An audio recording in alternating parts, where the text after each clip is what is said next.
Sobat LH156, jangan lupa subscribe, like, dan klik loncengnya untuk mendukung dakwah kami. Jangan lupa share juga ya video ini agar ikut mendapatkan jariahnya. Alhamdulillah, pagi ini kita jumpa lagi di BBS segmen Bincang-Bincang Subuh. Nah, insya Allah pagi ini kita akan bahas tema mengenai perceraian, emergency exit door. Nah, ini cukup ekstrim ya kita bahas, karena sebelumnya kita bahas mengenai konsep cinta, konsep rumah tangga, dan kali ini kita sampai di tema yang cukup menarik gitu untuk kita bahas juga. Dari sisi rumah tangga kita akan bicarakan mengenai perceraian. Nah, gimana Ustaz? Silahkan Ustaz. Bismillahirrahmanirrahim. Alhamdulillahilladzi arsala rasulahu bil wa dinil haq yudhhirahu ala dini kullihi walau karihal musyrikun walau karihal munafiqun. Asyhadu an la ilaha illallah wa asyhadu anna Muhammadan abduhu wa rasuluhu alladzi la nabiyya ba'd. Allahumma shalli wa sallim wa barik ala nabiyyina Muhammad.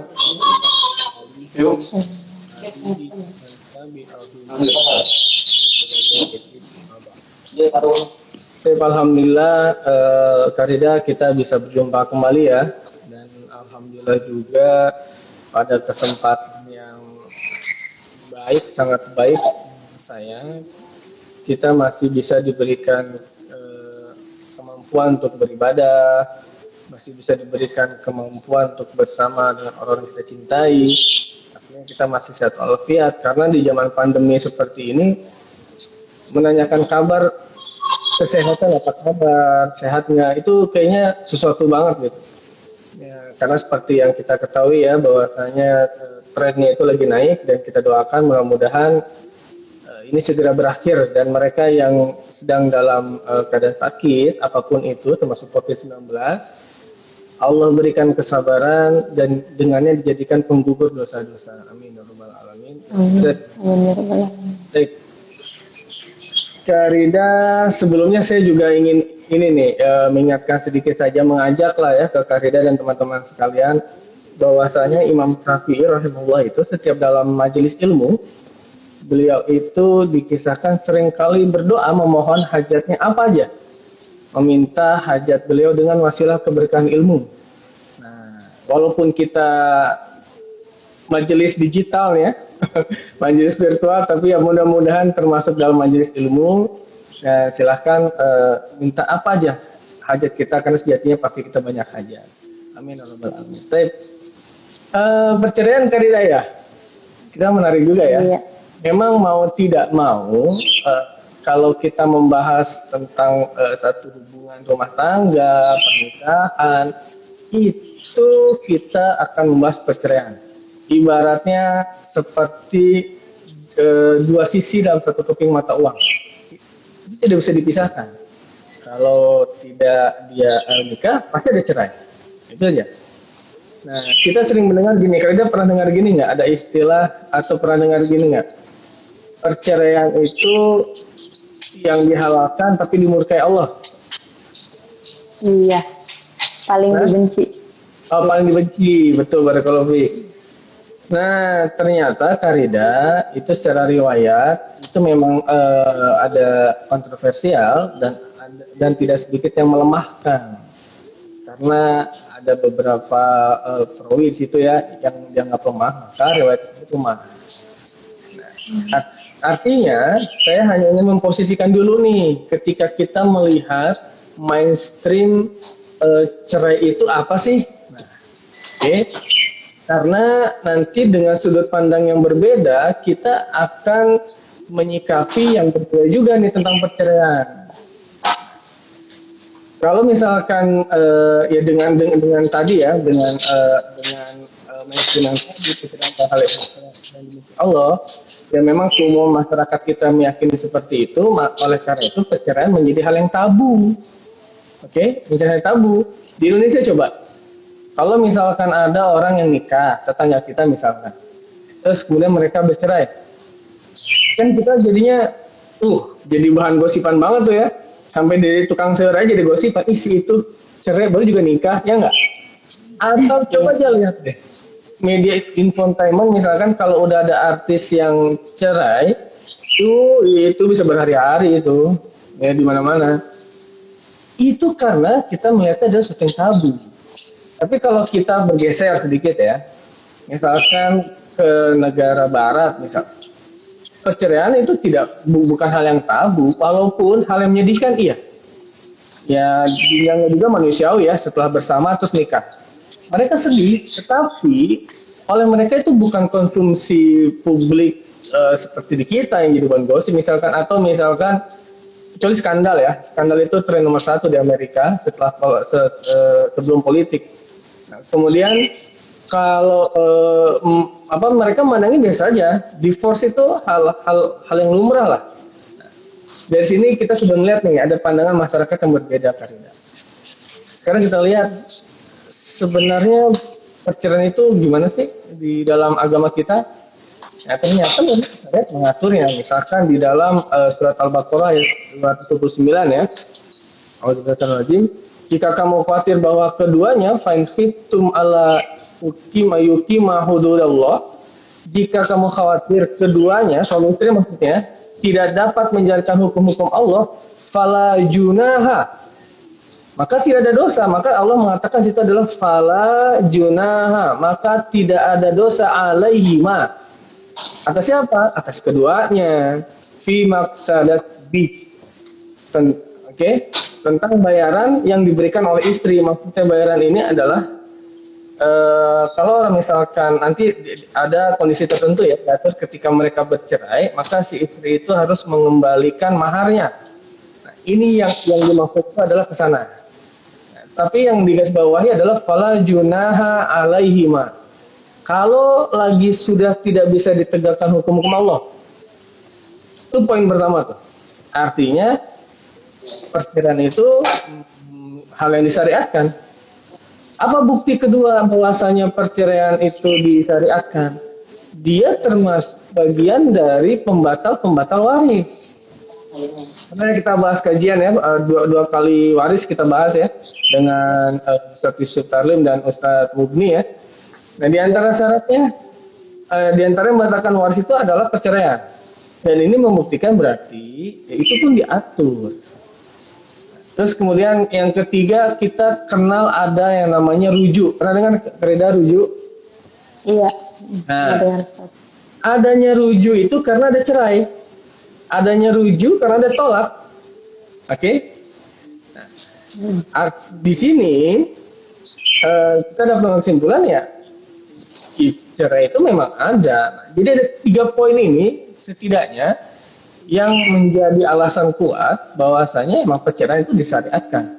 Dan uniknya, ini uniknya Karida ya, uniknya kita lihat misalkan yang konvensional ya, hukum tentang divorce atau tentang perceraian itu yang konvensional, mereka hanya mengatur hak dan kewajiban suami istri setelah berpisah. Dan biasanya mereka akan seputar harta dan hak asuh anak. Ya.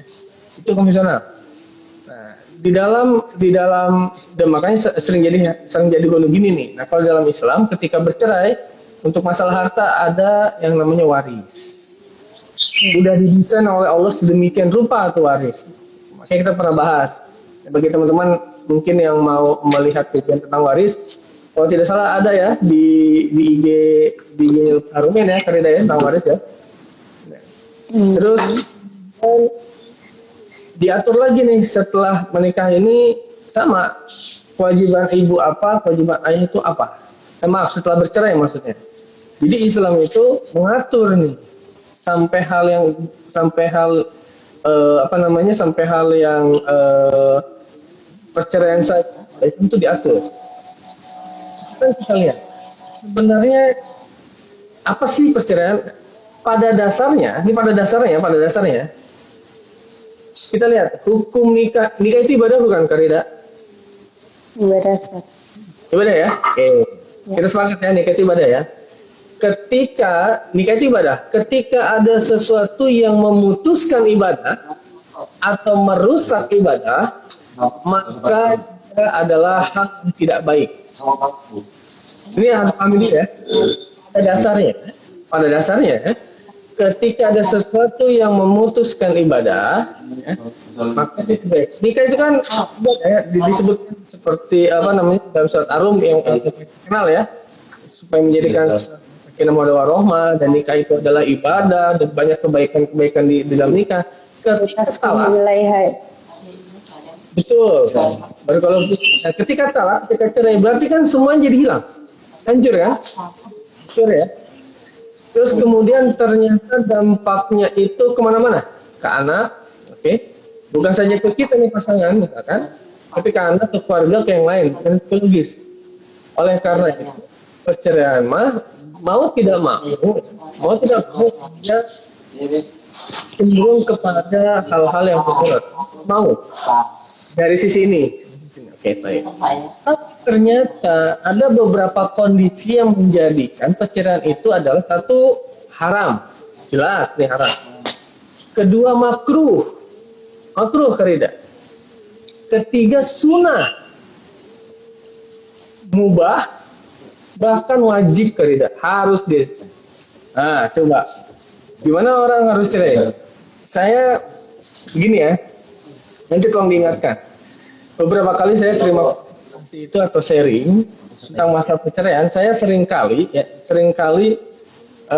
memang tidak akan sama ketika memberikan treatment atau memberikan semacam masukan atau pandangan kepada pasangan atau orang-orang yang bermasalah seperti ini. Ada satu kondisi saya kasih pandangan pilihan, mau dilanjutkan atau selesai. Ada di kondisi tertentu saya lebih cenderung untuk mendorong melanjutkan saja. Tapi ada titik di mana, ada momen saya justru lebih menekankan kalau gitu segera saja bercerai, berpisah lebih baik. Saya katakan begitu. Nanti yang tolong diingatkan adalah apa sih yang harus kita lakukan ketika memang kita harus terpaksa bercerai, berpisah. Pertama, Karida. Kenapa? Ya, memang kayak mungkin kita yang pengen tahu juga gitu, Ustaz. Sebenarnya batasan-batasannya tuh yang mana aja gitu. Yang mungkin konflik-konflik yang bisa dikupas gitu, salah satunya atau beberapa yang konflik tersebut arahnya bisa bertahan atau bercerai. Gitu. Ini Rida ucapan selamat bergabung juga untuk teman-teman. Alhamdulillah sudah ada yang bergabung, dan memang di grup juga tadi ada pagi-pagi sekali Ustadz, alhamdulillah udah ada respon dan menanyakan pagi ini kajiannya jadi kan gitu. Alhamdulillah teman-teman yang sudah bergabung ini yang mau bertanya bisa langsung ya nanti di kolom komentarnya, insya Allah sambil kita sharing. Silakan Ustadz dilanjutkan. Pertama, yang Karida tanyakan itu bagus ya pertanyaannya, tapi itu adalah buah Karida, itu hanya buah saja. Nah, kita lihat coba ke pangkalnya. Pertama yang haram. Apapun kondisinya, haram mencerai mentalak istri dalam keadaan haid. Nah, itu poinnya tuh. Apapun kondisinya.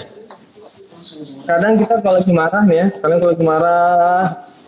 terus ya namanya orang marah, berantem gitu. Udah, kamu saya cerai. Walaupun nanti kita ada pembahasan tersendiri menceraikan dalam posisi marah. Tapi di sini ketika posisi istri lagi haid, tahan, haram hukumnya. Itu udah menjadi pertama. Yang kedua makruh. Kapan dia menjadi makruh? Ya kita pahami secara sederhana makruh ini kadang orang Indonesia begini nih. Makruh itu adalah sesuatu yang dia ditinggalkan mendapatkan pahala, dikerjakan nggak apa-apa, ya. Terus akhirnya makruh ini belum sampai haram, gue kerjain aja. Nah, mindset seperti itu tuh dibalik gitu maksudnya. Jadi makruh itu sebenarnya lebih titik tekannya, ya udah tinggalin, jangan dikerjakan. Nah, itu makruh. Awas ya. Lebih baik ditinggalkan ya Ustaz. Ya betul ya. Karena orang Indonesia lebih milih begini ya, kagak dapat dosa ini nggak apa-apa, ini biarin aja lah. Nah, itu tuh masalahnya. Nah, tapi kembali kalau sebenarnya kalau di dalam usul fikih antara makruh sama haram itu makruh itu ada yang mendekati kepada haram. Itu yang kadang kita luput gitu ya. Nah, kapan dia menjadi makruh? Nah, ketika pasangan, walaupun kalau di dalam kitab klasik itu sebutkan si istri dominan kepada istri, tapi gini, ketika pasangan itu menceraikan itu tidak ada sebab musabab. Jadi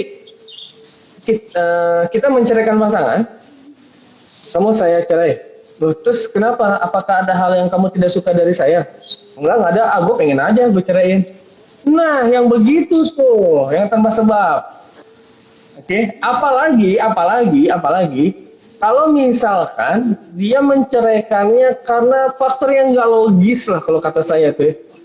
Kamu saya cerai, kenapa? Abis kamu nggak ngedukung klub bola aku sih? Kan nggak logis ya. Ada. Atau bahkan orang ketiga. Nah, kalau orang ketiga, gini ya Karida ya, kamu saya cerai, gue talak deh. Kenapa emang? Gue udah nggak sayang lagi sama lu. Hati-hati itu perkataan. Paling ringan biasanya karena bosen gitu, Ustaz. Bisa kayak gitu juga. Coba dibayangin nih, lo gue talak, kenapa? Gue udah bosan sama lu. Enak banget ya ngomongnya. Aduh. Dan Itu kalau kata anak zaman sekarang, Ustaz, itu nggak ada akhlak gitu kan? Itu nggak ada akhlak banget itu. Nah, masalahnya begini, di dalam masalah perceraian, istri itu tidak punya kekuatan kecuali meminta. Jadi tidak, yang memberikan cerainya suami, mau beribu-ribu kali istri minta cerai, ceraiin, ribuan sampai doer itu bibir. Kalau suaminya belum oke, saya talak, nggak bakal terjadi. Nah, kalau yang bosan perempuannya, gue udah bosan sama lo, dicerain gue, bisa kan? Ya kan kebayang ya. Iya, kalau selama suaminya kagak mau, tidak mengizinkan, ya tidak akan terjadi. Nah, hal yang seperti ini makruh. Intinya adalah menceraikan tanpa sebab atau bercerai tanpa sebab yang jelas, itu makruh. Maka harus dicari mau apa. Nah, yang mubah, ada yang mubah nih Karida nih. Yang mubah itu karena akhlak keduanya itu tidak baik. Walaupun di dalam Al-Mughni, ya, di dalam kitab Al-Mughni itu disebutkan ketika istri mempunyai akhlak yang tidak baik dan kemudian juga membawa mafsadat, itu boleh dicerai. Kan ya, boleh dicerai dan boleh teruskan. Ini berlaku sebaliknya, ketika misalkan istri melihat suami juga berakhlak tidak baik, maka istri boleh meminta cerai. Jadi ini berlaku, tapi itu tadi hak cerai atau otoritas menceraikan itu hanya pada suami. Jadi ketika pasangan kita ternyata perilakunya sudah buruk atau berubah, kadang begini, waktu pacaran bertahun-tahun kayaknya soleh banget, ya Allah, gitu kan, soleh banget lah pokoknya, akhlaknya luar biasa, luar biasa. Ketika nikah jadi luar biasa, berubah gitu ya, banyak misalkan. Tetapi dalam hal ini seyogianya dicari tahu dulu kalau saya ya, kenapa dia berubah, ada apa dia berubah. Kalau misalkan memang asalnya baik, tapi nggak jarang juga ada yang begini, yang namanya pacaran itu kan kamuflase ya. Kalau kata saya sih ya, kamuflase aja, fata morgana lah itu mah. Nah, ketika udah nikah kebuka nih aslinya, misalkan bungkusnya isinya itu kebuka gitu kan. Wah begini ternyata, misalkan banyak kasus misalkan main tangan saking emosinya, ini banyak kasus. Apalagi itu sudah sampai menjadi KDRT ya itu mubah gitu. Konteksnya mubah. Kemudian ada yang dia sunnah itu dalam, tapi di sini sunnahnya jangan diartikan kalau gue lakuin ini mendapat pahala nih. Nah, dianjurkan.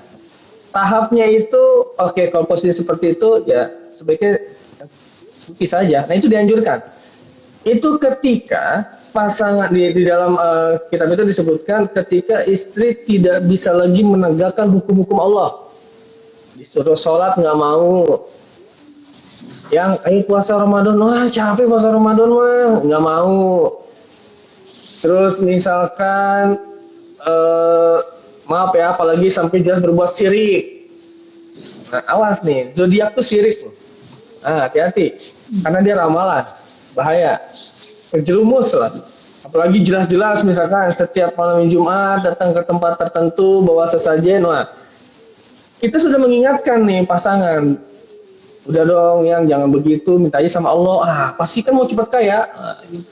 Atau sering main iPad ya. Nah, itu jelas lah. Nah, kalau sudah seperti itu, sudah itu bisa saja. Tapi dengan catatan kita berusaha mengingatkan. Ayo kita kembali ke jalan Allah. Nah, ini berlaku kedua belah pihak ya. Yang laki-laki maksudnya bukannya istri tapi juga suami. Ketika misalkan ada suaminya yang apalagi seorang pemimpin ya, dia tidak baik gitu. Sudah diingatkan pelan-pelan, terus kemudian ayo dong sholat, masih nggak mau juga, masih seneng ngedugem misalkan ya, maka istri dalam posisi ini ketika memilih untuk berpisah dengan pertimbangan ya, dan juga sudah dengan catatan sudah diberi nasihat dan sudah diupayakan namun tidak ada hasil, ya sudah pisah. Jadi posisinya bukan begini, ngelihat laki gue sih dugem aja baru seminggu udah langsung dipisah. Enggak, ada prosesnya. Nah, itu yang jadi catatan. Tapi selain proses, poinnya dia tidak berubah. Ingat kisah Nabi Ismail ya, kalau kita pernah bahas, Nabi Ismail yang oleh ayahnya untuk diganti palang pintu hanya karena apa coba? Hanya karena tidak mensyukuri nikmat Allah. Ya kan? Bagaimana keadaan kamu? Susah nih, keadaan begini, udah gitu curhat sama orang luar lagi. Kan nggak tahu tuh kalau itu mertuanya. Hanya karena itu, akhirnya mertuanya bilang, ganti palang pintunya. Bilang ke Ismail, ganti palang pintunya. Dicerai akhirnya, hanya karena itu. Nah, posisinya kurang lebih begitu. Ada yang wajib kan tidak? Mau tidak mau di sini wajib. Nah loh, gimana coba? Cerai itu menjadi wajib ketika seorang suami sudah bersumpah, ya, ada namanya i'la. I'la itu adalah ketika seorang suami bersumpah, saya tidak akan menggaulimu lagi selama dia tanpa disebutkan. Saya tidak akan menggaulimu lagi. Saya tidak akan memberikan nafkah batin lagi. Dicuekin. Kalau sudah jatuh 4 bulan, maka harus wajib suami menceraikan istrinya. Kenapa? Karena dia sudah lepas dari tanggung jawab dan sudah zolim kepada istrinya. Walaupun selama suami belum menceraikan tidak jatuh cerai. Makanya hukumnya suami ini harus dan wajib menceraikan istri ketika dia sudah bersumpah. Syaratnya begini. Satu, dia mampu sebenarnya untuk memberikan nafkah batin. Oke, dia mampu nih, jadi sehat-sehat aja. Kedua, nggak ada masalah apa-apa. Misalkan ya. Yang ketiga, dia udah bersumpah atas nama Allah. Demi Allah, saya tidak akan memberi kamu nafkah batin. Terjadi 4 bulan, maka wajib dicerai. Itu begitu Karida. Namun ada hal-hal yang harus kita ingat dalam perceraian ini. Ingat di dalam surat Al-Baqarah ayat 105 kalau tidak salah ya. Jadi sihir yang paling jelas disebutkan di dalam Al-Quran itu adalah ya, untuk menceraikan suami istri. Itu dia. Sihir yang paling jelas disebutkan adalah untuk menceraikan suami istri. Itu dalam surat Al-Baqarah ayat 105 kalau tidak salah. Ya, fayata'allamuna minhuma ma yufariquna bihi bainal mar'i waz zawji. Jadi ada orang di dalam itu dikisahkan ada yang mau belajar tentang sihir kepada malaikat yang Harut wa Marut. Terus kemudian disebutkan itu adalah bukan hal yang manfaat dan disebutkan sihir itu adalah untuk memisahkan antara suami dan istri atau menceraikan. Tapi itu tidak terjadi kecuali dengan izin Allah. Itu yang paling jelas tentang sihir. Pertanyaan saya, sihir itu kerjanya siapa? Setan kan? Jadi perceraian itu hakikatnya mau tidak mau itu adalah setan yang menghembuskan. Yang paling ngeri Karida, rajanya setan itu iblis ya. Iblis. Jadi iblis itu memang salah satu misi utamanya itu dia bangun pasukan khusus nih Karida, itu untuk menceraikan manusia. Coba deh, Karida masih single ya? Iya. Nah, Jelas, Ustaz. Aduh, jadi kalau ditanya gitu jadi agak gimana ya. karena kita pembahasan cerai ini. Nah, kenapa saya tanya begitu? Karena yang mau saya tanyakan hanya orang yang rumah tangga bisa merasakan ya Karida. Gini, ketika kita sedang ada masalah dengan pasangan, apalagi sampai meluap-luap emosinya, marah gitu ya, itu pasti ada saja walaupun sekian persen terbesit untuk bercerai. Pasti ada. Bisa aja nih, udah gue bubar aja. Pasti ada, walaupun dia mungkin tidak terucap. Kenapa? Ya begitulah pola kerja setan. Nah, disitulah kita harus bisa menyikapinya dengan bijak. Nih apa nih? Kita bisa mengenali. Memang Rida juga pernah baca Ustadz, memang setan emosi, dan ketika pertengkaran itu tadi artinya ada emosi yang masuk. Nah, artinya ada energi setan yang kuat di situ untuk masuk, untuk membisikkan hal-hal negatif, dan satu tadi yang Ustadz sebutkan bahkan terbesit gitu untuk bercerai, karena emang setan kuat di dua hal itu ya Ustadz. Semoga ulasan tadi bermanfaat bagi Sobat LH156 semuanya. Jangan lupa subscribe, like, dan klik loncengnya untuk mendukung dakwah kami. Jangan lupa juga share video ini agar ikut mendapatkan jariahnya.